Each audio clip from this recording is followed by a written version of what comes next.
தென்னாட்டுடைய சிவனை போற்றி எந்நாட்டவர்க்கும் இறைவா போற்றி. கோவை சிவசக்தி ஜோதிடர். இன்றைய ஆன்மீக சிந்தனை. அகால மரணம் அடைந்தோரின் ஆவிகள் எத்தனை காலம் பூமியை சுற்றி வரும், இல்லை நம்ம வீட்டை சுற்றி வருமா அப்படின்னு ஒரு நேயர் கேட்டிருக்காரு. இப்போ ஒரு ஜோசியரை போய் பார்க்குறீங்க, இறந்தவருடைய நேரம் பார்க்குறீங்க. இவர் இறந்தது ஏதாவது சாபக்கேடு இருக்கா, இல்லை வீட்டில் வேறு ஏதாவது இன்னும் பாதங்களை கொடுக்குமா, இல்லை இறந்த நேரம் நல்லா இருக்கா, மனைவி பிள்ளைகளுக்கு நல்லா இருக்கா இறந்த நேரம், இல்லை அவருக்கு நல்லா இருக்கா, இல்லை அடப்பு வருதா, 2 மாதம் 3 மாதம் 6 மாதம் 1 வருஷம் இது போல் அடப்பு வரும், அடப்பு வருதா, அடப்பு நாங்கள் செய்யணுமா, இப்படி பல்வேறு வட்ட கேள்விகள் இருக்கும். அப்போ இறப்பு ஜாதகம்னு நீங்கள் கொடுத்த நேர காலங்களை வச்சு, டெத் பிளேஸை வச்சு ஒரு ஜாதகம் கணிச்சு எடுப்பாங்க. ஸோ அதில் தசா இருப்புன்னு கீழே வரும். இந்த ராசி அம்ச கட்டங்களுக்கு கீழே தசா இருப்புன்னு வரும். அந்த தசா இருப்பு நம்ம கணக்கெடுத்துக்கலாங்க.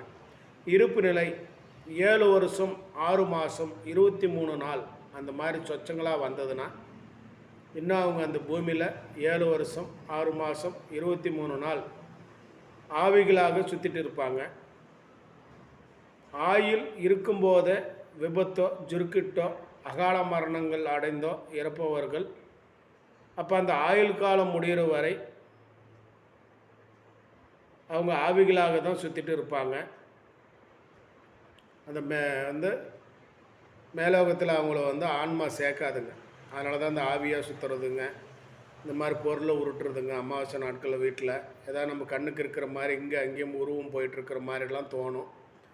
ஸோ அப்போ இந்த மாதிரி விஷயங்களை கேட்டு அதுக்குண்டான பரிவர்த்தனைகள் என்னென்னா, அந்த இறக்கம் காலம் 7 வருஷம் 6 மாதம் 23 நாள் கழிச்சு போட்டு அவர் மேலோகம் போய் சேர்ந்தப்புறம் அவருடைய ஆன்மா சாந்தி அடைஞ்சிடும். அதனால தான் இறந்தவருடைய பிள்ளைகள்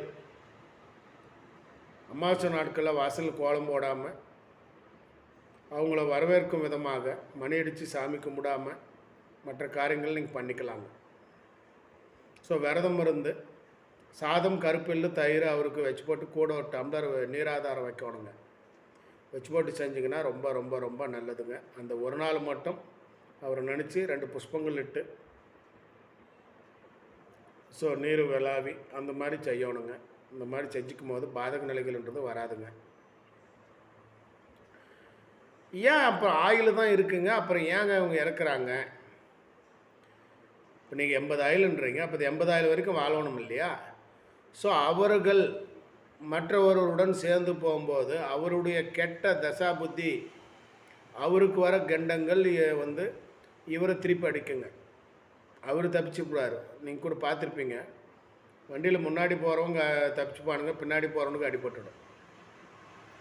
அதுபோல் இந்த மாதிரி அமைப்புகள்லாம் உண்டுங்க. இல்லை அந்த இடத்துல ஒருத்தர் கிராஸ் ஆகி போகும்போது அவங்களுடைய எஃபெக்ட்டு நம்மளை தாக்குமான தாக்கம் அந்த ஒரு நொடி தாங்க.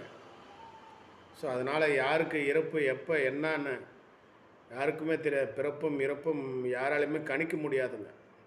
ஒரு அப்ராக்சிமேட்டாக சொல்கிறேங்க, இவ்வளோ இருக்குதுன்னு சொல்கிறோம். இடைப்பட்ட காலங்கள் நடக்கிறது விதிக்கப்பட்ட விதிக்கரமாக நம்மளை சுற்றி இருக்கிறவருடைய சூழல் பொறுத்து இந்த மாதிரி விஷயங்கள்லாம் அமைச்சு கொடுக்குங்க. புரியுதுங்களா? இதுதான் ஆன்மாவுடைய நிலைகள்.